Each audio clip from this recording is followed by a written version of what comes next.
Hello everyone, welcome to fun with study. आज हम solve करेंगे एक्सरसाइज 1.3 का क्वेश्चन 4। हमने क्वेश्चन 1 to 3 ऑलरेडी सॉल्व कर लिया है, उसकी वीडियो मैंने ऑलरेडी अपलोड कर ली है।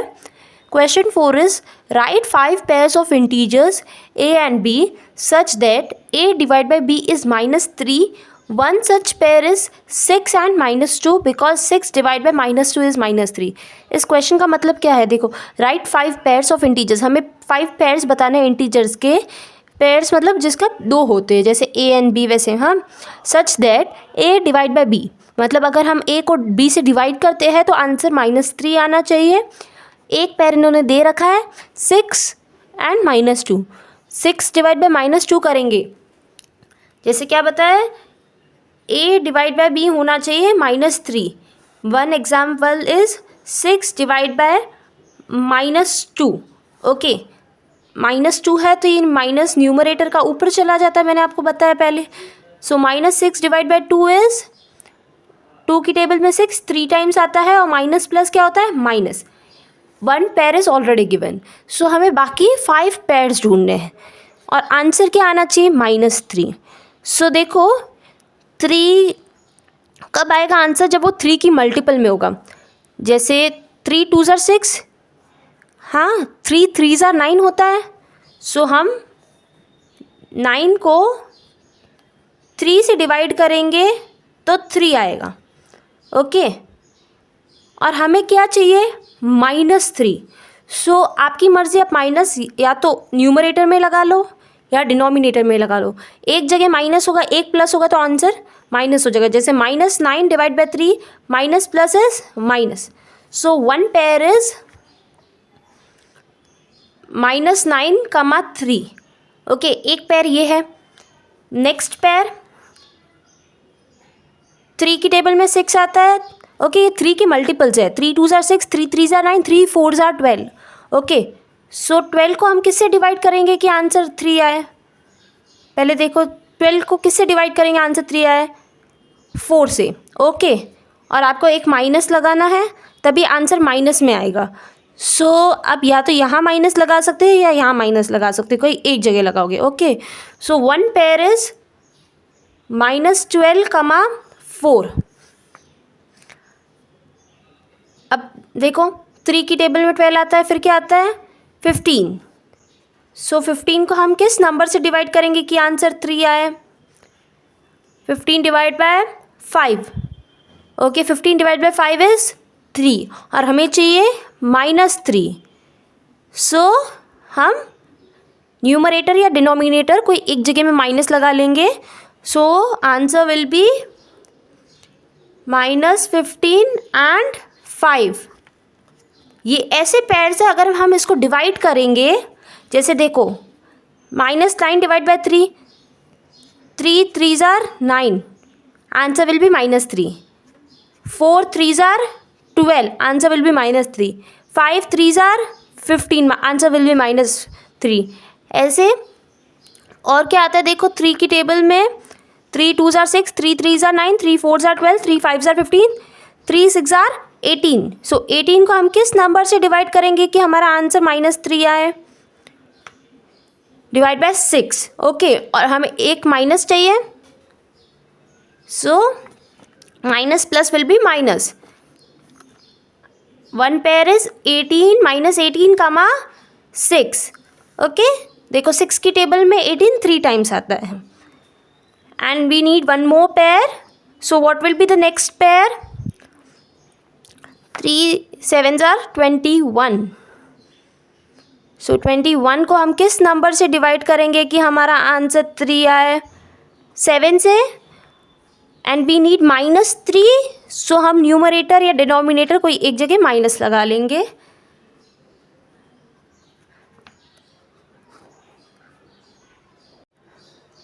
आप ऐसे भी पेयर्स बना सकते हो, जैसे देखो, -9 डिवाइड बाय 3, -3 होता है, और आप 9, -3, ये भी एक पेयर है। मतलब यहाँ माइनस इधर था और यहाँ -3 में, मतलब कोई एक जगह माइनस होना चाहिए, क्योंकि प्लस माइनस माइनस होता है आंसर।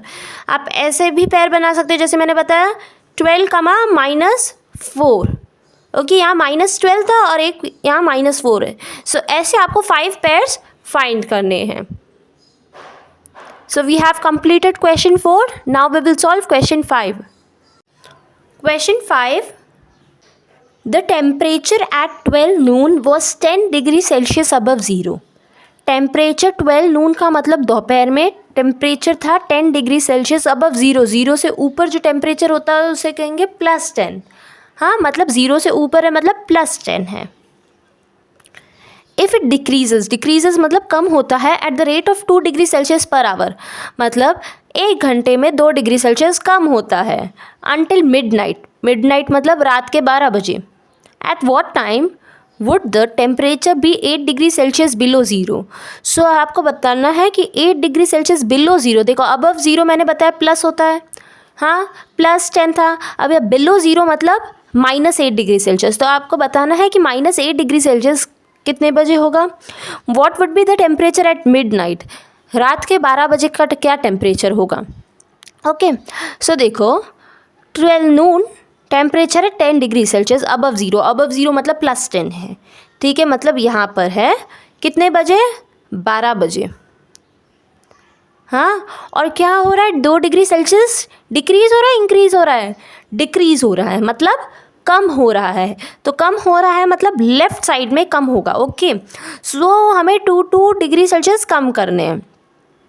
सो देखो अगर मैं 2 डिग्री के सेल्सियस कम कर रही हूँ मतलब 10 है तो 8 डिग्री, मतलब 10 - 2 इज़ 8। 2 डिग्री सेल्सियस कम कर रही हूँ, कितने बजे कम होगा, 1 बजे। 12 दोपहर की है, फिर 1 बजे की, फिर 2 और कम होगा। ऐसे ही 2 कम करेंगे तो देखो 1 बजे 8 डिग्री सेल्सियस है, 2 बजे 6 डिग्री सेल्सियस है, 3 बजे 4 डिग्री सेल्सियस है,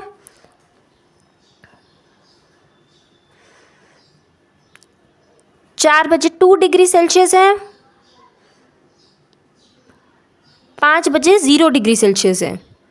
ओके, सो हमें कितना बताना है, -8, जब तक -8 नहीं आ जाता है। ओके, तो -8 पे हम करेंगे, देखो -2 -4 -6 -8। अब यहाँ स्टॉप कर लेते हैं क्योंकि 8 डिग्री सेल्सियस बिलो ज़ीरो। सो कितने बजेगी, देखो यहाँ 12, फिर 1 2 3 4 5, यहाँ 6 बजेगी, यहाँ 7 बजेगी, यहाँ 8 बजेगी और यहाँ 9 बजेगी।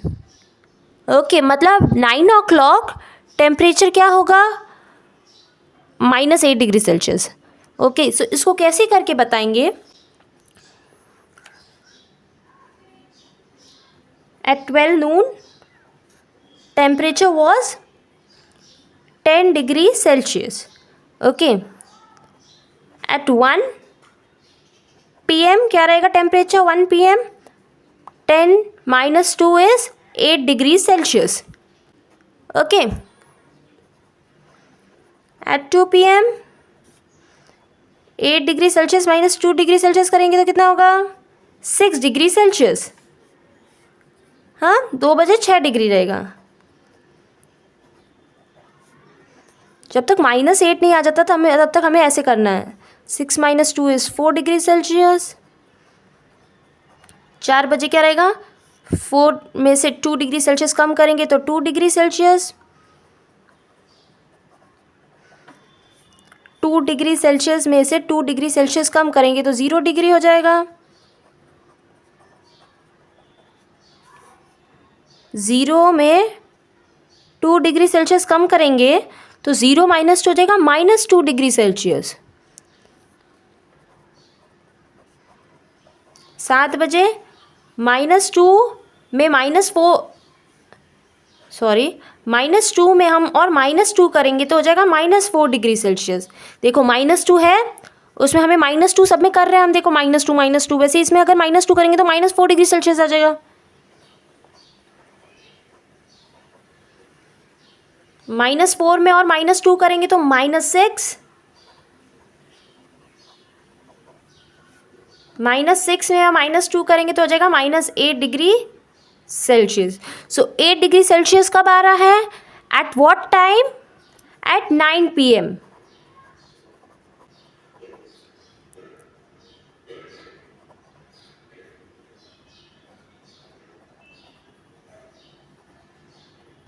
At 9 p.m. the temperature is below 8 degree Celsius, below zero या -8 डिग्री सेल्सियस।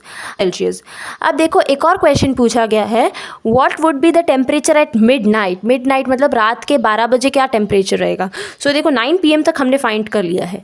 ओके मैं यहाँ फाइंड कर रही हूँ। ओके यहाँ मैंने लिख लिया, इसलिए मैं इधर फाइंड कर रही हूँ। 9 PM के बाद एट 10 PM 10 बजे क्या टेम्परेचर रहेगा, -8 डिग्री सेल्सियस है, -2 करेंगे तो -10 डिग्री सेल्सियस हो जाएगा।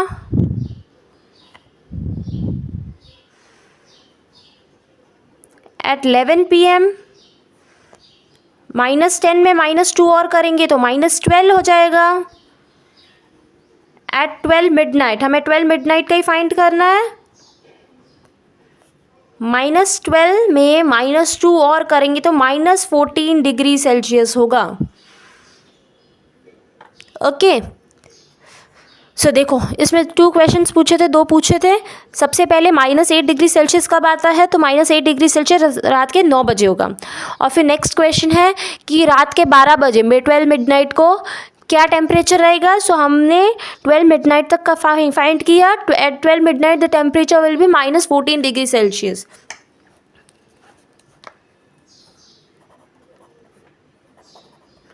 Eight midnight the temperature will be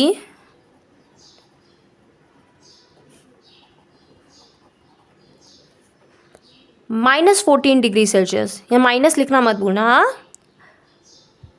So we have completed this question. Now we will solve question 6. Question 6. In a class test +3 marks are given for every correct answer. एक class test है, उसमें correct answer सही जवाब के 3 marks मिलते हैं। Okay and -2 marks are given for every incorrect answers. और अगर आंसर गलत है तो -2 मार्क्स, मतलब 2 मार्क्स कट जाते हैं, -2 कम हो जाते हैं। And no marks for not attempting any question. और अगर क्वेश्चन नहीं किया है तो कोई मार्क्स नहीं मिलेंगे। Okay so first part, Radhika score 20 marks. Radhika को 20 मार्क्स मिले if she has got 12 correct answers. Radhika ने कितने करेक्ट आंसर्स दिए, 12। How many questions has she attempted incorrectly. So अब आपको बताना है कि कितने क्वेश्चंस राधिका ने गलत दिए हैं, रॉन्ग अटेम्प्ट किए हैं। Solution. Marks obtained from correct answers.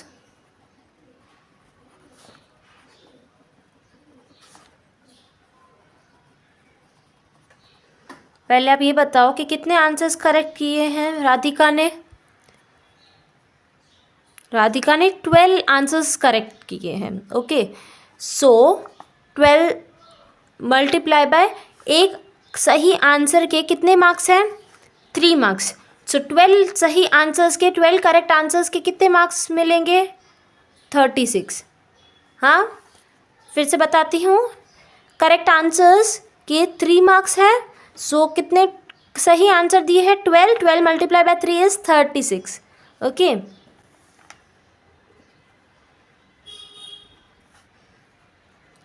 marks obtained from incorrect answers.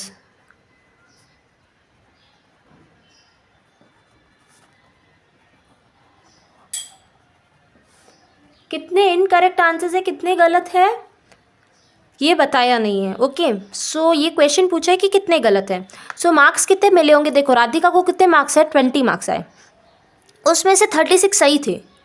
Okay so 20 - 36 कितना होगा, -16। सो हमने 20 पहले इसलिए लिखा है क्योंकि ये टोटल मार्क्स है और ये करेक्ट आंसर्स के मार्क्स है। सो इससे हमें इनकरेक्ट आंसर्स के मार्क्स मिले। 20 पहले क्यों है, क्योंकि ये टोटल मार्क्स, राधिका को 20 मार्क्स स्कोर किए हैं। ठीक है अब देखो राधिका को गलत आंसर्स के कितने हैं, इनकरेक्ट आंसर्स के -16 मार्क्स मिले हैं। अब हमें पूछा है कि कितने क्वेश्चन गलत किए हैं। So now we will find number of incorrect questions.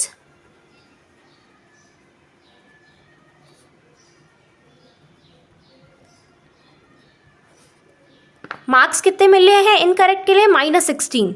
Okay, और एक गलत है, एक इनकरेक्ट आंसर के कितने मार्क्स कम होते हैं? -2। Okay, -2 marks for incorrect answers.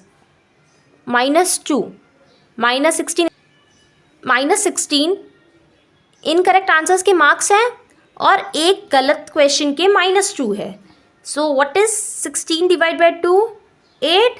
Minus minus cut जाएगा। सो कितने इनकरेक्ट क्वेश्चंस किए हैं राधिका ने? 8। So how many questions has she attempted incorrectly? She has attempted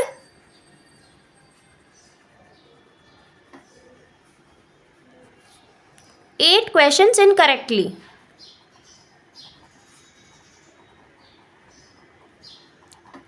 Now we will solve part 2. Part 2, Mohini scores -5 marks in this test.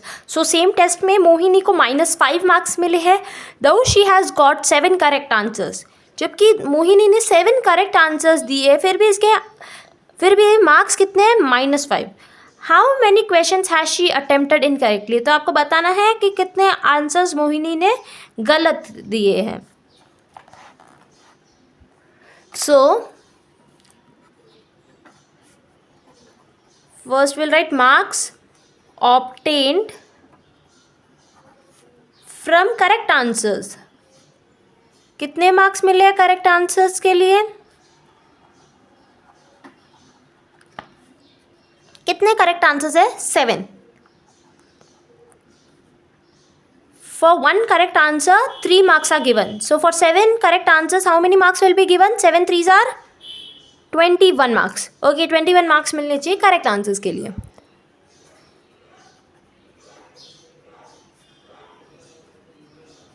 Marks obtained from incorrect answers. कितने marks मिलेंगे? हमें नहीं पता कि कितने गलत किए क्वेश्चंस। ओके, ये तो हमें फाइंड करना है। सो देखो, मोहिनी को टोटल मार्क्स कितने मिले हैं? -5। तो हम पहले -5 लिखेंगे, उसमें से करेक्ट आंसर्स के मार्क्स माइनस कर लेंगे। करेक्ट आंसर्स के मार्क्स कितने हैं? 21। सो -5 -21। फिर से बता रही हूँ -5 पहले क्यों? क्योंकि -5 is total marks Mohini scored. Okay, so we will write -5 first, then we will subtract -21.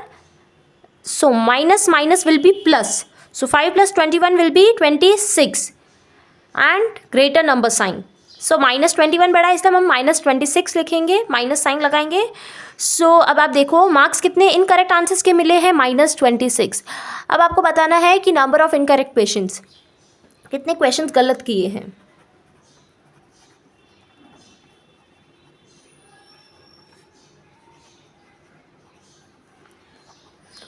To find this what we will do, पहले हम मार्क्स लिखेंगे -26, इनकरेक्ट आंसर्स के मार्क्स लिखेंगे, और एक इनकरेक्ट आंसर के कितने मार्क्स मिलते हैं?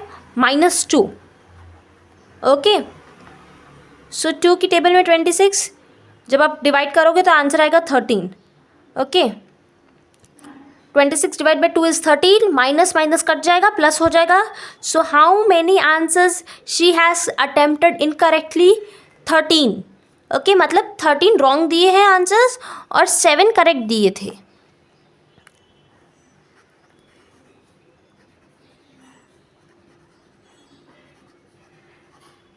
She has attempted 13 questions incorrectly.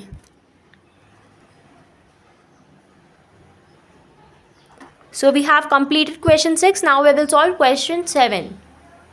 Question 7. An elevator descends into a mine shaft at the rate of 6 meter per minute. एक एलिवेटर है, वो डिसेंट्स मतलब नीचे जा रही है। Okay, into a mine shaft में नीचे जा रही है at the rate of 6 metre per minute, मतलब वो किस स्पीड पे जा रही है? 1 मिनट में 6 मीटर वो नीचे जाती है। Okay, elevator. If the descent starts from 10 metre above the ground, अगर descent 10 metre above the ground, जैसे ये ग्राउंड है, ओके, 10 मीटर ऊपर से, ये 10 मीटर है, अगर यहाँ से स्टार्ट होता है, if the descent starts from 10 metre above the ground, समझो यहाँ एलिवेटर रखा हुआ है, ओके, और वो यहाँ नीचे आ रही है। Okay, 10 metre, how long will it take to reach -350 metre. So -350 metre जाने में कितना टाइम लगेगा।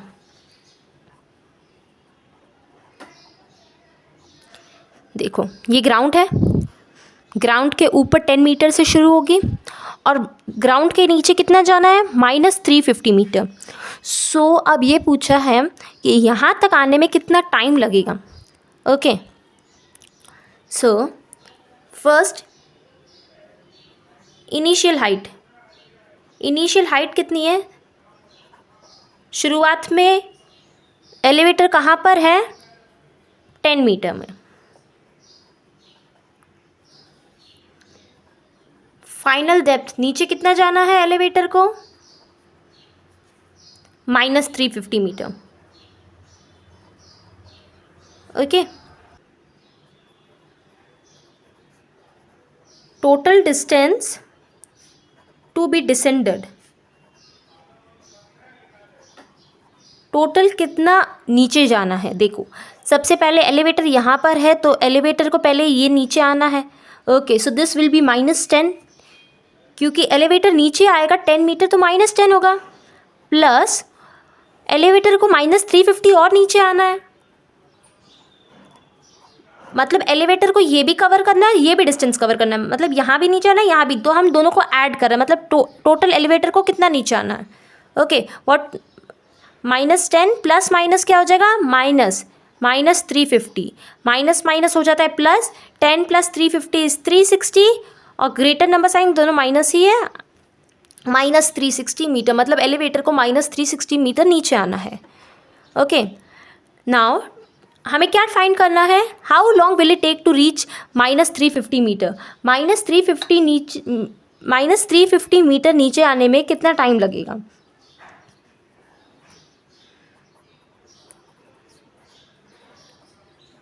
Time taken to descend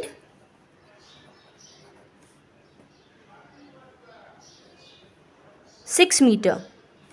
okay, descend मतलब कहाँ नीचे आना, सो 6 मीटर नीचे आने में कितना टाइम लग रहा है, 1 मिनट। सो यहाँ -6 मीटर, क्योंकि वो -6 मीटर नीचे आ रहा है। ओके, -6 मीटर नीचे आने में 1 मिनट लगता है। Okay, now we have to find time taken to descend -360 metre, -360 metre नीचे आना है। ओके, सो इसको करने के लिए -360 time taken to descend -360 metre, मतलब एलिवेटर को -360 मीटर नीचे जाना है। सो -360 को हम -6 से डिवाइड करेंगे। ओके, -6 मीटर के लिए 1 मिनट, -360 मीटर के लिए कितने मिनट्स लगेंगे। सो देखो माइनस माइनस कट जाएगा। ओके, 6 की टेबल में 36 आएगा 6 टाइम्स। ओके, और यहाँ एक 0 है। सो आंसर इज 60 मिनट्स, क्योंकि ये मिनट में है, 6 मीटर 1 मिनट, तो ये भी आंसर मिनट्स में फाइंड हुआ है। Okay, 60 minutes is equals to 1 hour.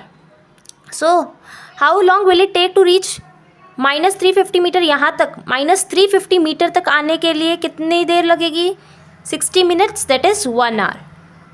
So we have completed exercise 1.3। अगर आपको ये वीडियो पसंद आई हो तो लाइक ज़रूर करना, subscribe to my channel for more videos. Thank you.